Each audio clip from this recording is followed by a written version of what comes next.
This is our new show called Neck Deep Degen, and essentially, you could think of it as the ugly degen sister to Final Export. So we are just our quick one-liner as far as like what Comb in and itself is we are a phantom protocol for blockchain services.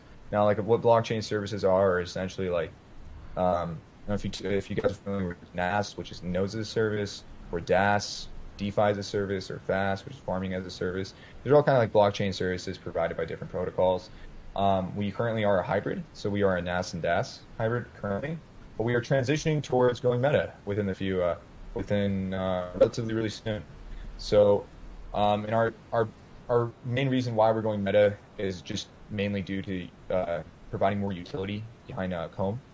We want Comb to be your entrance. So we want Comb to be an ecosystem, and by you holding a token of Comb is your entrance into that ecosystem, per se. And we're extremely excited. I don't know if you guys seen too many snippets of what we've been releasing as far as the meta is coming out, but it's going to be extremely awesome. But as far as what we do on the DAS side is currently right now our big milestone goal as far as utilizing our treasury is through getting the Phantom Validator. That's our biggest thing. Hmm. We are currently like 80% through. We need 500K fans, and we right now have close to a little bit over 400. So hopefully within a week or so, we'll have that validator out there so we can actually, help out the network completely. And then also do, one of the biggest features of the Phantom Validator is you can do liquidity staking, which essentially you can take out as a loan against your stake, and you can utilize that for further investments. But how Comb is going to be different from these other DAS protocols out there is that our beginning, like we're treating this like a normal business, and just taking a step back. If you haven't, a normal business, just ordinary brick and mortar or what have you, what's the first thing you guys do when you guys make a profit, right?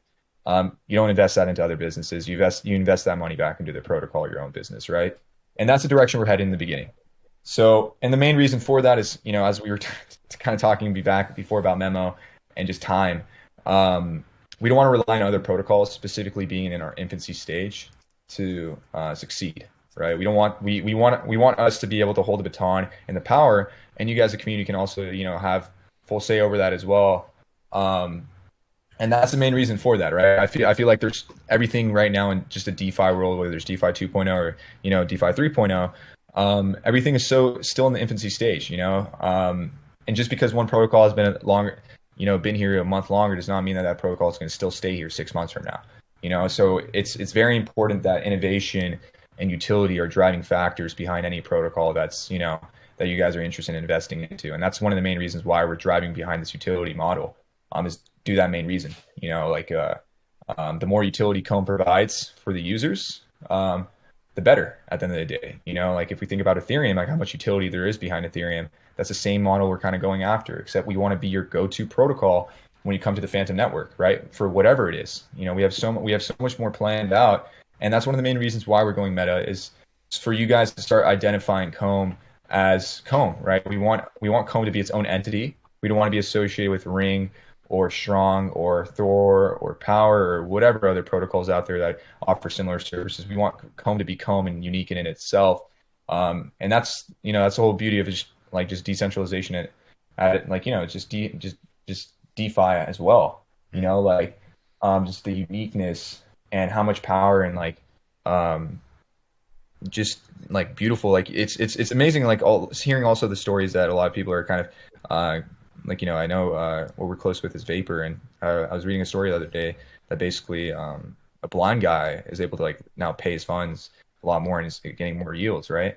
And a lot of that stuff is beautiful, and that's really what forces us to keep, motivates us to keep going. But at the end of the day, what matters the most too is sustainability for a protocol, and that's why utility matters a ton more. Getting yields and getting just getting yields in general are amazing. Everybody loves passive income. But at the same time, what we want is kind of sideways action and appreciating price. We don't want to have extreme volatility, and no one wants that, right? We don't want people to get liquidated. We don't want have extreme expectations by users or investors. We want people to kind of treat this like there's a reason why if we look at centralized in centralized finance, why IRAs or like mutual funds or just index funds or just whatever works, right? And the reason for that is people don't have that high expectations on the returns, right? And the reason for that is you park your money for years and then you come back when you're ready. You know, like an IRA, you don't like for you guys. I don't know if it's like this for other countries, but for America, when you invest in IRA, you can't pull it out until you're 59 and a half. If you can before then, but you get heavily taxed. Is that like your And that's retirement fund thing? exactly. Yeah, yeah, yeah. It's yeah, exactly.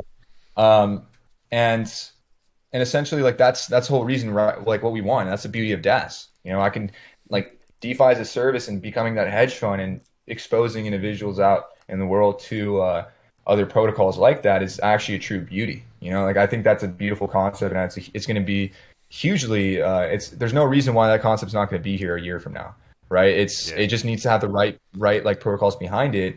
And in the beginning, I think and it also needs to be fleshed out more, right? DeFi is still extremely new. Everybody in this call is extremely early. There's a lot of things that are constantly like being innovated, and there's new iterations being out. But there's going to be a point where we need to start marketing towards retail investors, you know, like people that aren't in this space or haven't been on Phantom or haven't used Avalanche, right? Mm-hmm. And the moment they start coming in, we don't want their first experience to be a rug and pull, right? Like the thing is, word of mouth is the best type of marketing. And if someone's first experience in DeFi is a rug and pull, then they're going to tell their mother, their cousin, their uncle, whatever, right? They're saying this was a scam, never come back again. And that's exactly the opposite of what we want. As far as like Comb, we preach transparency as much as possible, as well as sustainability and just utility and innovation. Right at the end of the day, like if you just kind of go into our protocol, you'll see that we're constantly pushing out updates and features and constantly trying to innovate and just be the the next big thing, the hidden unicorn gem of Phantom per se. Yeah. But Cool. that's kind of a little spiel. Went on a little bit tangent. Didn't let you guys talk for a second. I don't know if you guys have any questions that you want to go, but I'll let you guys kind of take the stage for now. Yeah. Cool. Well, I mean, I loved all of what you were saying there. I think it's definitely something that needs to kind of be established on through DeFi and like that, trust and sustainability, and not necessarily relying on some very like other core protocols for everyone to share in the wealth. I guess my main question right now is, do you mind explaining how Comb actually works? Like, how do I, as a retailer, get involved with Comb? Yeah, so we're listed on Spirit Swap. So the first thing you would do is you need to have Phantom in your wallet. And we have articles out there on Medium where you like if you guys are starting from a different network like Avalanche or just Ethereum in itself, how you guys can bridge over. Or also you can go on KuCoin and transfer just buy Phantom there and you can transfer. I believe that I don't know if KuCoin is allowing transfers from to Phantom Network. Just they were, but I don't know if they always kind of withhold it for sometimes just due to liquidity reasons. And that's another one reason why Phantom's going to be so amazing is there's a lot of these overlying like obstacles, but it's still surpassing, right? Like if we go on DeFi Llama, you'll see that Phantom has like I think a TVL of 11 billion or 10 billion, while like Avalanche has like I think it's 8 or 7 billion, and we surpassed them, this past week, or past like few weeks they actually surpassed them, but this past week has been killer, like 50% increase. But as far as getting started, the first thing you guys would do is you need to have Phantom for gas fees. Now, how to get that Phantom, we also have in our Discord. If you guys ever want to go, and there's always like we have members in there that'll help you guys start out too. If you guys don't have it's because it's $2 at the end of the day, right? We'll help you guys out. And that's just for a token, right? It's only half of one or like a quarter of one, anyways. But basically, you'd have Phantom, and then you go on like Spirit Swap. That's the DEX that we use. And Spirit Swap is just a DEX, decentralized exchange, and then from there you can buy a Comb token.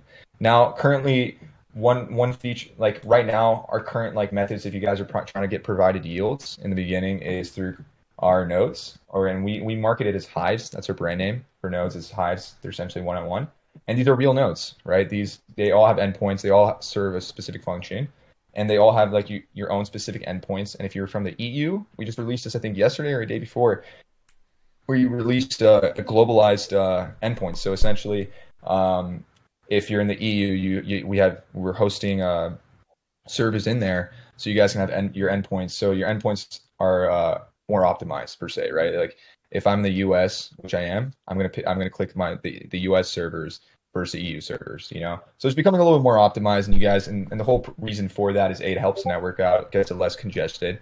We can kind of see this past day or two how Phantom has been just congested in general. Yeah. And then afterwards there, and how you get the endpoints is when you create a node, all nodes get provided an endpoint, and then you go in your MetaMask, you go in your settings, your network settings, and then you just put it in the RPC link.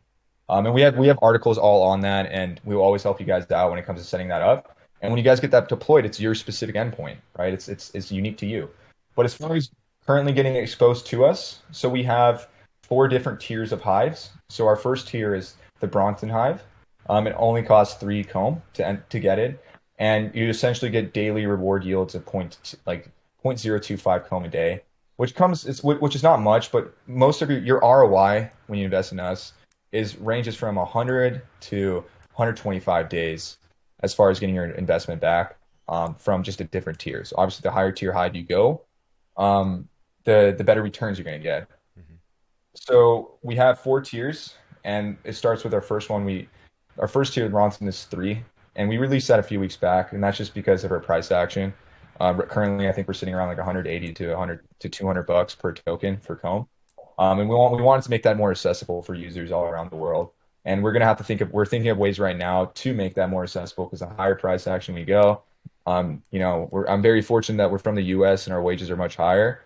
But at the end of the day, what we're also preaching is inclusiveness, and we want everybody to be included in this and have at least some sort of yield, and have those stories that we heard from like Vapor and all these other protocols out there that provide services like this, that are just making people achieve financial freedom. That's the goal of all of this. We want you guys to have a better quality life, and that's one of the main reasons that drives this force. But you guys will essentially go on SpiritSwap and buy comb. Now, depending on how many combs you buy, it depends on which type of hive you want to create.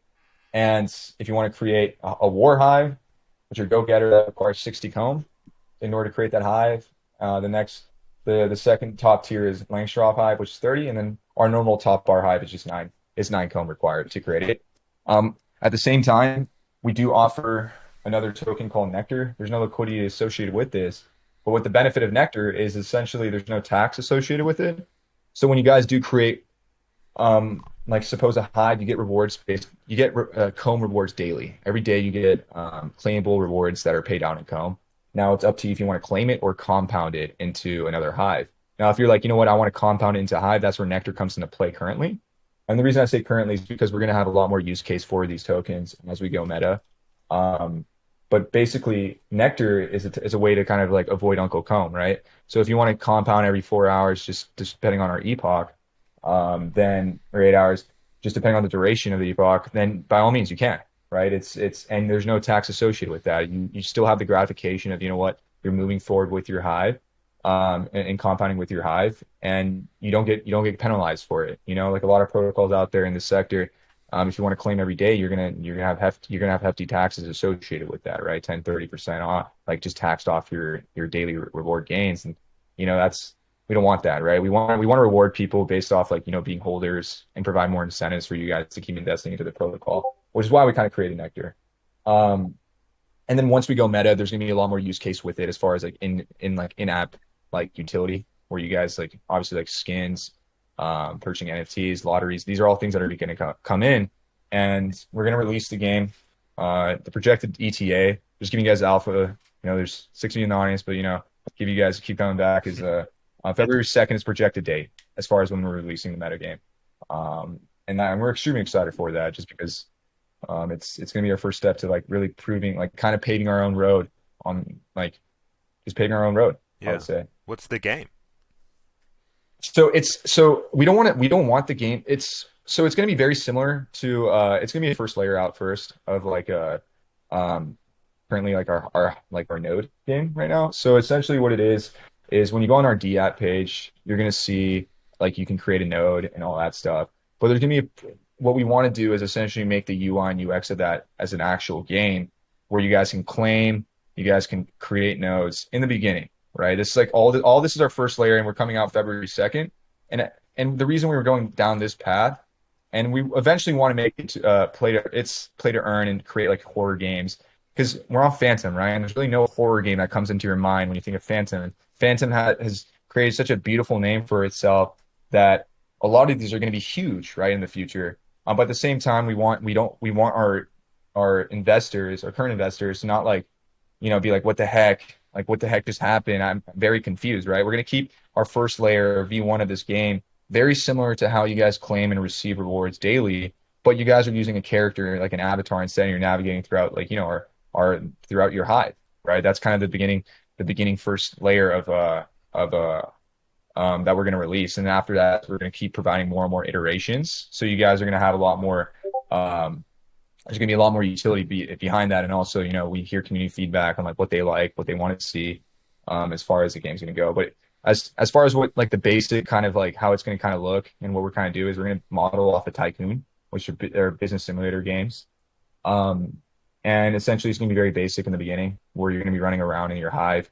You can claim rewards. It looks a lot futuristic, but if you guys have been on DeFi Kingdoms, it's kind of similar to that in the beginning. But it's a lot more futuristic. So you guys it's in my opinion, DeFi Kingdoms is kind of more like RuneScape, kind of looks like that as far as the pixelations go. This is completely different. This is like you're playing like Halo, for example. It's kind of like a good example of like a UI. And that's like going to be the first layer, and it's going to be out on February 2nd in itself. Yeah, cool. I didn't know you guys were doing that. That's rad. Thank you, man. Thank you. Epic. There's a couple questions in the chat. Yeah. So let me just get up. So is it auto compounding, or do you compound manually when you? Yeah. So you compound manually, right? The auto compounding that I guess that's in itself in the future, it will come, but it compounds manually, but there's no tax associated when you compound, if that makes sense. So it's innovative in itself that this is the first type of token associated with that. And you can also like wrap and send it, right? Like if you're like, if you want to send like Nectar to your friends, you can send that from your wallet as well. You have wrap functions in there. There's a lot of cool niche things that you can do with it. But as far as you can compound right now, it's not auto compound, but it compounds. You compound manually, and if you compound into Nectar, it's tax free. It's essentially one-on-one. It's pegged 1-to-1, but like there's like a 0.0001 thing, like it sometimes takes away from it, just due to slippage, and that's just so minor that it's not going to affect you. But yeah, and you can also create it. You can create a node via Nectar as well. So right now the only utility case for Nectar is just claiming rewards tax free and creating a node. But in the future, there's a lot more use case for it. Awesome.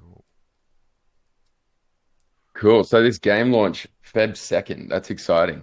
I think obviously, I suppose the best way to get involved, I suppose at the moment would be to, based on your investment size, is just decide, on what hive you can afford to get into. But this is Exactly. Yeah. So you say like it's about 120-day return on investment on the Broughton hive, correct? Yeah, and if you guys go on our Discord, all you guys gotta have to type in is !ROI, and essentially that's going to provide all the ROIs for all our tiered hives. And then you guys can kind of gauge from that and be like, okay, you know what, that's pretty cool, that's pretty neat. And you guys just based off whatever you want to do. And the reason we even introduced the Bronson Hive is because it provides you guys, it gives you guys a little bit more example of like, how should I say it? Even if you don't have like that big of bags or whatever, we understand, right? And we're going to provide other cases too, because we understand that as the price actually gets higher, it's going to be harder for everybody just to get it, right? And one hive is right now equivalent to like $600, and that's a lot of money to a lot of people, considering that this is a risky play at the end of the day, right?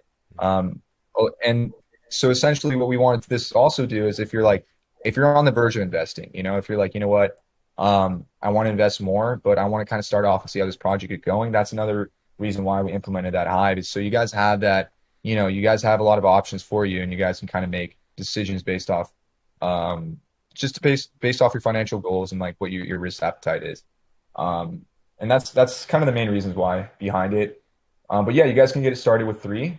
As far as us implementing like staking pools, like that's what's going to come in the game in the future, right? Is there going to be a pool where you guys can stake as well, and you guys can build up to 3. But currently at the moment, in order for you guys to, partake, if you guys want to get daily yields, is you have to have a hive currently. Yeah.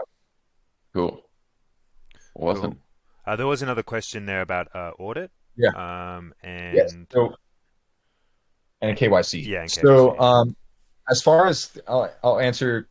So the audit itself is no, our contract isn't audited, it's proprietary at the moment. Um, and the reason why we have an audit is because when you're thinking about innovating and providing a lot of utility behind it, just behind like contracts in itself, we're constantly changing this contract. And by changing, we're iterating and making it better. So for us, if like an example would be if we got an audit done, let's say a week ago, and now we're going meta and we release that out, we're gonna have to get another audit. It makes no sense until we kind of start slowing down and be like, okay, now we're uh, I feel like auditing is good for security reasons too, but I think a lot of people just are request an audit just due to getting rug and pulled and all that stuff. So, and it's just one of the things that people kind of just want just as a safety check, right? A security check. But when it comes down to it, when you're innovating, like we are a tech business at the end of the day. And innovation and utility, what's going to actually make this protocol sustainable and like the future of Phantom, and as we change that contract up, the audit, it becomes more and more worthless, right? It just becomes that to the point that we have to get another one. So until we reach a point that we're like, you know what, this is, we've already advanced a lot and now we just kind of let it stay. That's when we're going to do an audit. As far as the KYC goes, we are like, I'm doxxed. Our founder Phil is doxxed. And of course, yeah. So I understand all that because I'm in the chat right now, but so the KYC, our team is, so we have 4 people on the admin team, and currently our a founder, Moon, did an official docs where he did like you can see his face. We've been on AMAs as far as like James Pelton's AMA. I've been on blockchain. I've been on a few AMAs and I've showed my face, and I'm releasing an official docs too on my side. I think in 4 days, we're gonna have like an official docs out for people, and that's hopefully it gives you guys the security where you guys don't need like a third party just to verify that we're here, right? Like for us, we don't care if we show our faces to you guys. We have a strong passion for this industry, and Atlas has been crushing. Yeah, Atlas, yeah. So like Atlas is a good example too. Like they're a great protocol. But yeah, like a KYC for us, like we're gonna do it when it comes time to it, as far as like if there's requirements from other exchanges that we need to do it, like as far as us like needing to like go into a deal with a protocol or a deal with just some sort, then we'll get a KYC completely.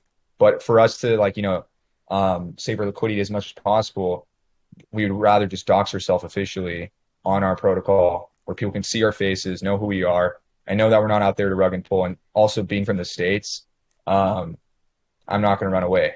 I can't. It's like one of those things where I'm not going to move to a different country. It's not like that.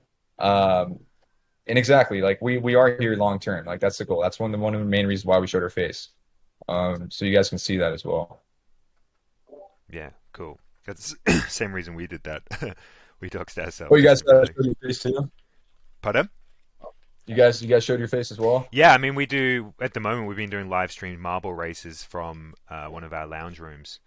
And we also play in a band together, and that's kind of where we started. So that band is like, online, and people can see us all through that. And we've also do a festival in our hometown in Australia. So we're kind of just like, yeah, I mean, once again, like we're here for long haul and passionate about what we do, so it just makes it easy to convince people that you're not going to fuck them over by showing your face.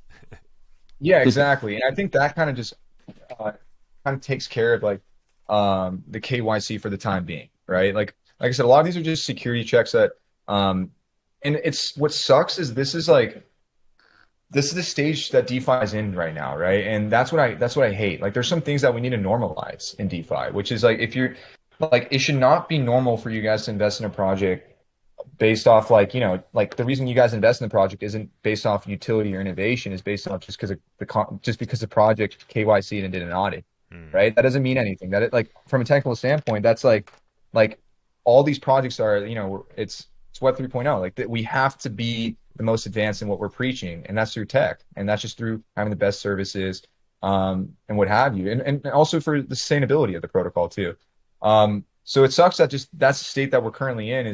That's what's required from everybody to be like, you know what, I'm going to invest in this because they're KYC, they're audited, and what have you. Like these shouldn't be like what I mean by that is this shouldn't be like, that shouldn't be the factor that it is. It makes sense because of all the experiences of like rug and pulls that happened in December. and what have you. But I wish it wasn't like that. For me, like, and that's the main reason too. One of the other reasons why we showed our faces is so you guys can have that security, being like, we're not running away. We're in it for hopefully life. This is I love DeFi. We all fell in the rabbit hole, and we want to continue to just digging deeper and deeper. It just sucks that that's what people are normalized into, and I really wish it wasn't like that because if we look at the centralized world, this would never fly. It's like Yeah. if you're thinking about going to a VC and like, hey, can you give me like X amount of dollars, and the VC doesn't even know your face or know who you are. You really think they're going to give you money? Like, no, it's foolish, But I understand it too from other people's lenses, as far as like if you have a family and kids, and if your project's still in the infancy stage, a really really infant stage where you have no idea what's going to happen, if it's going to make it or break it. But so I understand factors like that. But at the same time, I really wish it wasn't normalized that a lot of protocols have to be anonymous. I just think that, and a lot of this is going to change too, right? As protocols start succeeding and kind of just being out there, you're going to start knowing who's behind the project over time. Yeah, and if But you're yeah, looking for mass adoption too, it's probably only going to happen when people are exactly, aware of who's exactly. behind projects and what people are doing. Cool, man. Is there anything else you wanted to end on or let people know about Comb um, I before? mean, just quickly, there's a comment in the chat from Hot Sauce just about like sustainability and um, I mean, it's obviously the hardest thing to explain, but Yeah. you know, So our, so, yeah, I can go back to that how we were going to make this protocol sustainable. Um, so our ROI is kind of one of the we offer attractive ROI. I would say a 3 month ROI to a 4 month ROI is it's pretty still attractive to like the retail world. And hot sauce, you are right, but some people like that is like what they some like TA is extremely important when it comes to just that's the trader, right? Is when you're TAing and looking at the charts, but when you're investing, like some people that are investing just kind of go into it when they kind of see some aspects, and of course, it's not going to be everybody, but there's going to be a few out there. But as far as why we want to make this sustainable is we lowered our rates as far as reward rates compared to other protocols out there. At the same time, we're focusing on utilization, right? Like that's why I kept striving throughout this whole AMA is kind of driving the force of like providing more innovation, just being innovative is because of that, right? Like the thing is, right now, a lot of these protocols out there are just it's Ponzi-nomics, right? It's new money's feeding old money, and in order for us to change that, we have to provide we there has to be a lot of utility behind Comb, and that's how we believe that a lot of sustainability is going to come from is by providing more innovation. Obviously, we can go deeper into tokenomics of it, but that's just a totally different case. For us, I actually truly believe that what makes it sustainable is by being innovative, especially in the specific phases. Like right now, if we look at like specific DASs, if we just went straight from the DAS model and try to utilize our liquidity in other protocols, um, if we just look at what people have invested into this past month, your returns would be negative right now, right? You're going to be in the hole, even if you had all the rebases out, you'd still be in the hole. So then you have to ask yourself, how are they paying for the rewards? It's through just new money, and that's not the route we want to go with. You know, and that's why the route we're going with is all our liquidity after we get the validator is we're going to kind of focus on um, uh, putting that money back into a protocol, as well as what Moon and I, like specifically Moon is developing a yield optimizer because right now currently people are investing through like Gram or Reaper, and I think they auto compound every 30 minutes. I'll say, or they harvest every 30 minutes. So what happened if we're able to change that from 30 minutes to 15 minutes? Then you essentially kind of your APR will just boost from that, right? So there's a lot of ways that we can kind of help boost our sustainability by just innovation, and that just comes through time a little bit. But as far as what we're going to do initially is our treasury right now is going to be focused on getting the validator. We're a little bit over 80% through. And then as far as keeping it constantly sustainable, it's just through innovation at the end of it. We're a tech company, and that's how, we're going to kind of still stay and be here for retail investors in the future. If your entrance into Comb is and there's all these beautiful products and like a launch pad and all these things, then the world is, it's out your reach from that point. Cool. That's pretty cool getting the validator. That's definitely going to help the ecosystem. Exactly. And like Phantom's a proof of stake network too. So right. So like it helps the network out in itself. We're extremely bullish on Phantom. So there's a lot of benefit as well, like as far as like, us trying to be your go-to protocol when you come into this network. Um and by providing a lot more and just by furthering partnerships, it's gonna get there. Yeah, well, early days. Early days. It's the Wild We are West. all really. We are, yeah. Well, thanks so much, man. It's been great having a chat to you, and I'm gonna go start get myself into a hive. Um, I appreciate it, Alex. Yeah. Yeah, And yeah, gonna if be you guys good. have any questions, and I would like to do this again too soon. Hopefully we can do it after once we release the game out so you guys can actually play around with it. Um, but yeah, like hopefully if you guys have any questions, if I didn't touch base on anything, by all means, my DMs are always open. And I want the reason I'm even doing AMAs in general is just provide as much information out for you guys, so you guys kind of know what you guys are investing into, and you guys have as much information as possible before you make an investment. Sick. yeah, Well, I've dropped the link to the Discord is in the chat, so yeah, jump in and check it out, and yeah, be sure to keep your eyes on this, especially around Feb 2nd for the game launch. Super exciting. Perfect. yeah. Keen. Perfect. Thank you guys. Hopefully we talk soon, and thank you Yeah, guys for the definitely. questions. Catch up Yeah, soon. man. Fucking A. All right. That's cool. I should. That's so fucking cool. Um, Sick. So now it's time to dive into AVAX Club DGen land. So, Cryptuka, I'm gonna chuck you up here and we can have a chat. How you going, man? Going all right. How you guys doing? Good Bloody man. great, mate. Bloody great.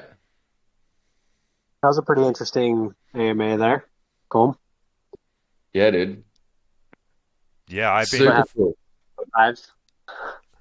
I'd been following it for a while, but I actually didn't really understand how it worked. I knew it was like some kind of based off ring, but yeah, it's good to get the explanation. Yeah, definitely. So, man, how's things with AVAX Club DGen? We're loving being a part of it ourselves. Yeah, it's been a blast. Lot of things going on, trying to just keep momentum rolling and just try to keep building the community up and uh, just try to come up with new ideas. I mean, it's real tough to keep everybody involved all the time. You Yeah, always feel like maybe it's, you know, maybe it's too quiet. Every day you feel the same, but then like you'll notice that there's really still a lot of people going, well, talking and being involved. So we're just trying to get that uh, give a good community space where people can learn about Avalanche and new projects. Plus, we do all these AMAs, 3 of them a week. Yeah, man. Well, like, for everyone, especially us going multi-chain from starting on Phantom and coming to Avalanche, like, as far as like a first place to start, which is just, just a bank of information and a bank of content or contacts. It's such an awesome Discord you guys have going. And we've been having this conversation with a lot of friends on Phantom, in particular, Potluck Labs, who are developing a ton of projects at the moment that they're looking to go multi-chain as well. And first point of call, I'm always like, got to get in AVAX Club DGen and check it out. It's like a very it's a great place to get a really good sort of lay of the land of what's happening on the sort of DeFi and NFT space on AVAX. So That was so kind of yeah, what we were going for. Yeah, I mean, originally didn't expect it to blossom into something like this. It was kind of just a group of friends that got together. Avalanche was pretty new NFT wise. Like I don't know, there was a time period where there was a whole bunch of soft rugs, you could call them, and people just kind of gave up on their projects even after they sold them out, like the trees and a few like Pepe's, a few others. But So I kind of got with a few of my buddies, and we wanted to just try to check projects out before we got into them and ask them questions, see how involved they were with the community, or if they were going to keep, pushing on no matter what happened, whether they sold out or not. And then just kind of grew and grew and grew, and now here we are. Kind of like the AVAX Epic. police. I don't want to be like that. I don't want to be considered like that at Yeah, all. sorry, that But was bad. That was bad. we did, but we did try. Like that was what we started. Not necessarily policing, but just trying to Vetting. understand the projects, and see what their future plans were more than anything. Totally. So tell us about, like, this is a conversation that I mean so many NFT creators are having at the moment, especially not obviously the big one is like, do you launch on ETH, or do you launch on Phantom, or do you launch on AVAX? And us going through this journey ourselves, we've realized that each community is similar in some ways, but they've all got their major differences. And like, like for instance, the art community on Phantom is so strong, because of stuff like Doomhead's Auction House, what they've sort of done. You've got key players like Tinfoil, and the way that he's just so active in promoting new projects coming out on Phantom. And then, like, I mean, you guys are doing such a similar thing, and there's like obviously AVAX is DeFi heavy. Yeah. But yeah, tell us, like, I'd love to hear sort of the inside scoop from you, sort of being so involved on AVAX. Where do you see, what's the NFT space on AVAX like currently, and where do you sort of see it going over the coming months and year?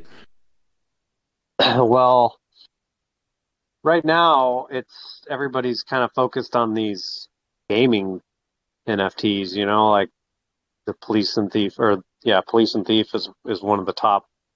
I think it actually hit the #1 market cap. But the Sheep and Wolf game, Forks, that seems to be like a pretty popular thing, and it's really tough to know which ones to get into because there's been so many bad actors in that genre. So, but yeah, NFTs in general on Avalanche are headed towards GameFi. I think that's what we seem to be feeling from Club Degen and these other Discord groups like Fife that I'm in. Imperium Empires looks pretty good, and then there's Dragon Crypto Gaming. I think it's called. The token is DCAU. But yeah, I think it's GameFi. There's not a whole lot. I mean, AVAX Warriors coming out, they're based more on the art than anything, and they look like they're going to do really well. But people have started to kind of shy away from just art NFTs on Avalanche. Just want a lot more utility out of them. That's kind of where I see it going, and I think there's a ton of potential there too for it to really blossom.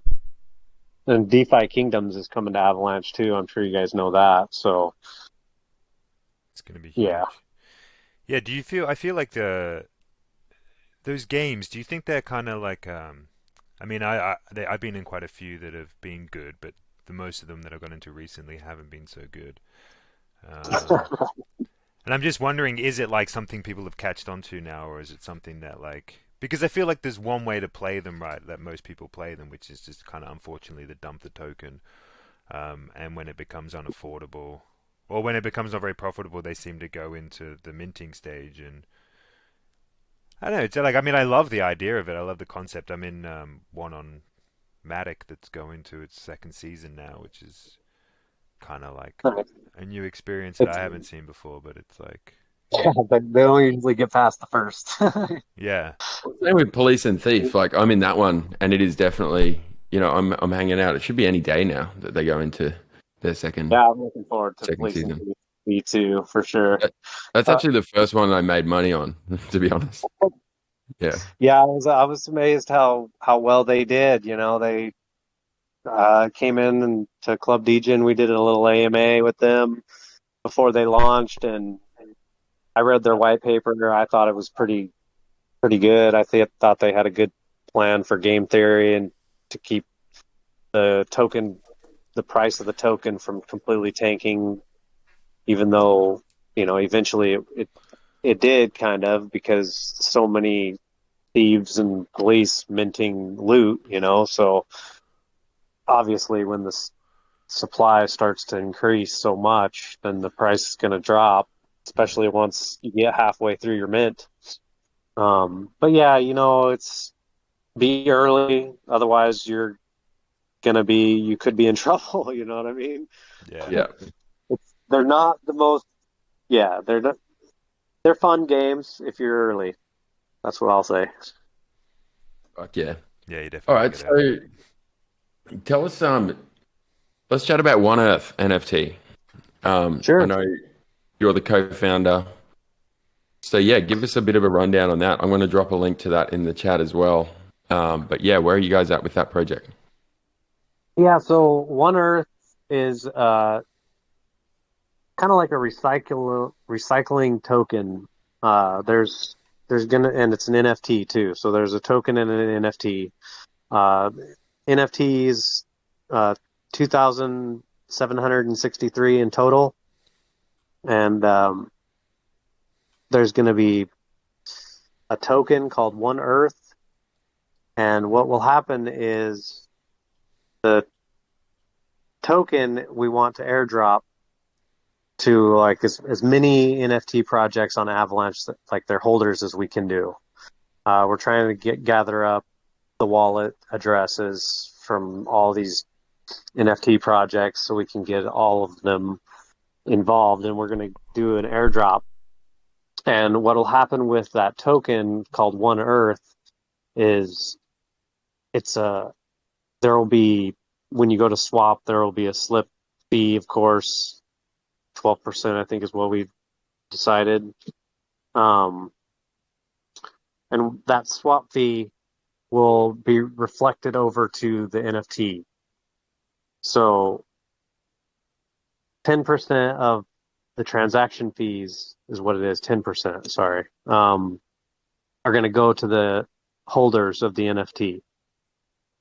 So, Cool. so what we want is we want that to just trade back and forth, trade hands. But then at the same time, in the secondary markets, when we sell your NFTs, there's going to be a 5% sales fee, and that will be reflected to the token holders. So, and that will be in the form of AVAX. Awesome. Cool. So did you say that you've got a whole bunch of NFT projects that are involved, and then the holders of those NFT projects will get airdropped? Is that correct? Or the holders of One Earth will get airdropped? Well, what we're trying to do is the holders of all these other NFTs, kind of like SOS and Looks did that airdrop to people who use OpenSea. We kind of want to just do an airdrop for the whole Avalanche NFT community. And we're just trying to gather up all those wallet addresses because we can't get them from Snowtrace. There's only 1,000. They only show 1,000. So we have to reach out to each NFT project and get those addresses so we can share it with their communities. And hopefully at the same time, they can kind of share with their communities what we're trying to do. Yeah, cool. Yeah, I think that's an awesome model. Like, I think, especially like bringing, with something like that, it's just such a great sort of, incentive, but also great blanket way to bring multiple communities together. Yeah. From the offset, and have them, technically then invested in your project in some way from the get-go. So that's super cool. Yeah, I thought that, a lot of people were really excited about the SOS drop, and I know everybody got a good bridging token, and man, that was a big hit when that happened. So, airdrops are received pretty well on Avalanche in general, and there's a motto is you don't sell an airdrop on Avalanche.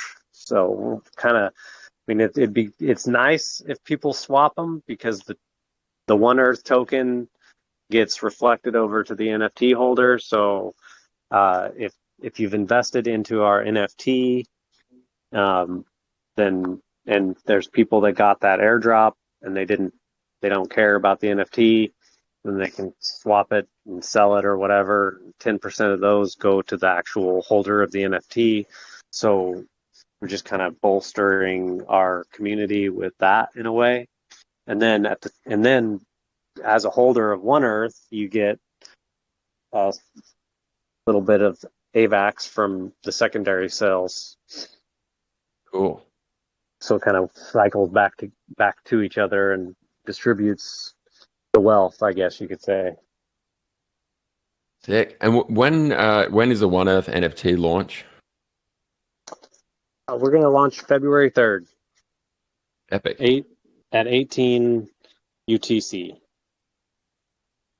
Cool. So both projects that have come on today, it's like second and third. That's awesome. They're right back to back. Nice.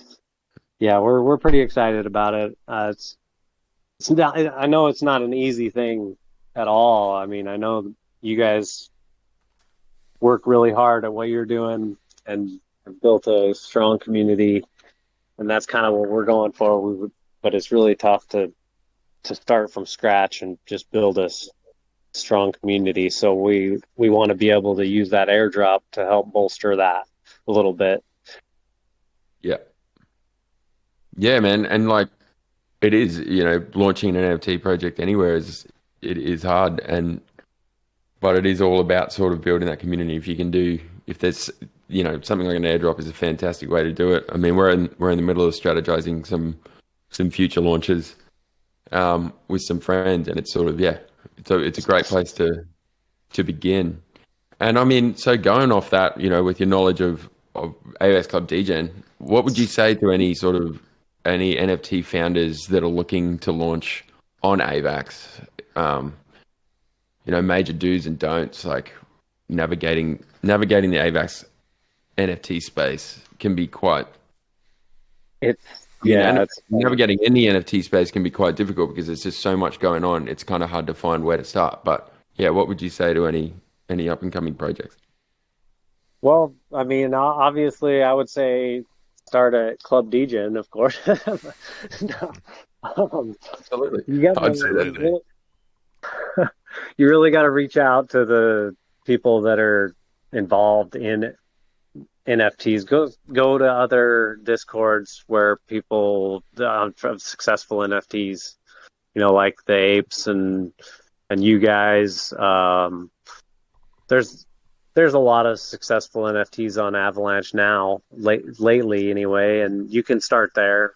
It's not easy to fill your project out in their Discords, but you can at least find out who's kind of involved in those spaces and then see the influencers that are involved in those and then reach out to them through Twitter or target them through Twitter, that kind of thing. Like tag them as much as possible and just try to get their eyes on your project, even if you're sending them a direct message, just kind of giving them your scope on what your NFT is. Trying to maybe even buying into some of the NFTs that are out there already, so you're part of the community. Joining the community is what I think is your best bet. Trying to get involved, and not necessarily to shill your project, but just to get involved. Then you can. Then you can start shilling. And did you sort of, like, obviously AVAX is your home, but where did you start? Where did you come from? Have you always been in AVAX from even early AVAX adopter, or have you come over from buying and collecting on ETH? What's your sort of background? Well, yeah, I mean, I'm still pretty new to crypto myself. I started really heavy at the beginning of the year. I started just trading and stuff, and I did buy AVAX when it was at the beginning of this year, but when it went up to $70 or something like that, and I was just a trader then. I didn't really know anything about blockchain or whatever, but eventually ended up getting into some NFTs on Ethereum. I think Stoner Cats kind of was the one that I tried to get. I I went to try to mint a Stoner Cat, but then I just failed, and I don't know. And then I ended up minting some random NFT that day because I wanted to mint something, and Oh, then no. yeah, just Twitter kind of followed that. I ended up minting some koalas, uh, KIA koalas, and that project did really well. And I ended up, because of koala follow koala, ended up getting quite a few followers through there, and just kind of started diving in deep. I always followed Avalanche, but never really got into it. I My brother got me into Matic, doing some DeFi on Polygon, and I got wrecked a few times, and then I found Avalanche on my own, just from CoinGecko. I think I just saw some protocols on Avalanche, and I decided, oh, go check it out, and so I bridged over, and then never really looked back from there. It was before you could. It was before you could use the C chain from KuCoin. I was having to use the Avalanche wallet and cross chain from X chain over to C chain, and Yeah. then I could go invest. But yeah, that was how I got involved. And AvaWare was my first NFTs on Avalanche. I created some of my own. There was only one NFT marketplace at the time called Snowflake. It was pretty rough, but yeah, I minted a few NFTs, sold some, couldn't believe it, and then I just started to build a follower base. And like I said, we got wrecked on a few NFTs that just kind of gave up, and took the money and ran, and that's why we started Club Degen. Somebody just told me I should try to start a Discord. So Well, man, congrats. It's awesome. And I think it's such a solid way to vet projects as well. Like if there's something you're curious about, it's coming out on AVAX, jump into Club Degen, and if they're talking about it, at least you can get a bit more of an inside look. You mentioned, marketplaces, and I think that's something that's kind of interesting with AVAX. Yeah. Obviously, you're business development at Get Kalau, correct? Yeah. Hmm. So, like it is a bit tricky sometimes to see where the volume's at on AVAX because quite a lot of projects run their own marketplaces. But yeah, tell us a little bit more about Kalau, and obviously NFT Key has just launched on AVAX too, so they're trying to get into that game. But what's the marketplace space currently like? It's really shattered. I mean, it's just like you said, there's no, like, every different project has a different place to trade on, and there's a huge battle for liquidity going on between the marketplaces right now, and it's just getting more and more fractured, it seems like. I mean, at Kalau, we're trying to do like a premier NFT marketplace. There's been a few UI bugs and things like that. Mostly when Kalau launched, their goal mainly was focused on the metaverse, the 3D metaverse that they were building and still are, and plan to launch this quarter, I believe. So I'm still pretty new to the team, but what I'm supposed to be doing is working with projects to get verified and try to get that volume over to us. NFT trade seems like where a lot of people, just because that's the one that kind of started it all. I mean, everybody traded on NFT trade after Snowflake and Yeti Swap, and those two are kind of like working together. I don't know. Snowflake is just still not very great in my opinion, but yeah, no, everybody went over to NFT trade before Kalau was available, and that's where the volume's been at for a lot of projects. But now, as we verify them before they launch, a lot of them start to filter over to Kalau. But yeah, it's fractured. I mean, it's really per project wherever they kind of promote to put their volume at, seems like. Totally. I really do love the VR gallery option with Kalau. I think that's kind of cool. And I know, Yeah. Delanglio, you've set up a bit of a one for us on there. Yeah, But yeah, that's going to be something I think going forward that, especially as like new people on board into NFTs from nowhere, they're kind of like, well, what do I do with this NFT? Like, it can be my profile picture, but when you start going into the more complex ones and you can have a VR gallery, I think, some of those sort of really intensely, high res NFTs and stuff really can shine in a space like that.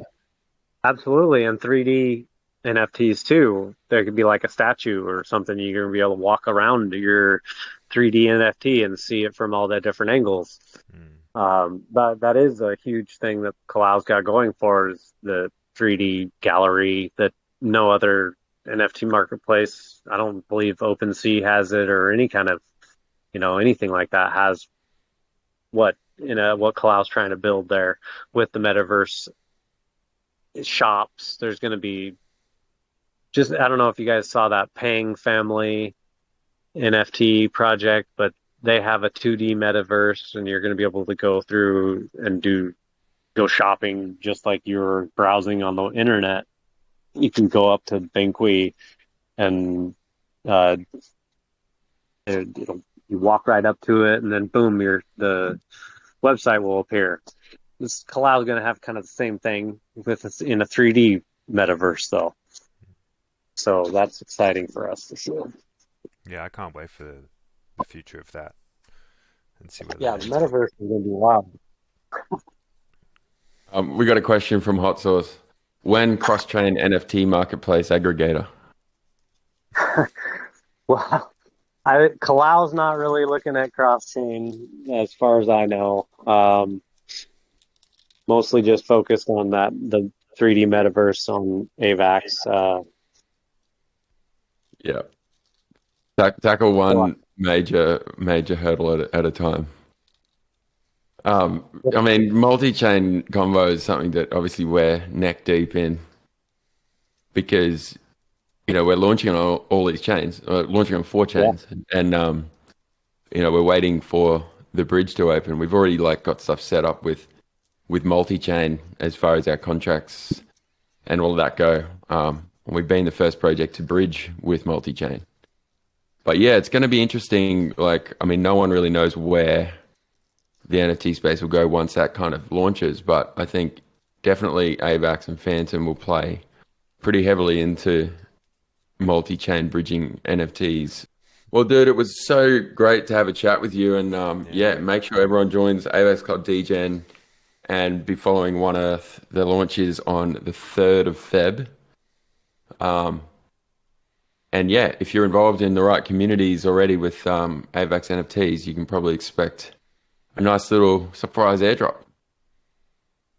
Yeah, and if you're a project, or if you know projects that are wanting to come launch on Avalanche, you can just send them my way. I mean, we do with Club DGen, we do all those AMAs. Like I said, we do 3 of them every week at least.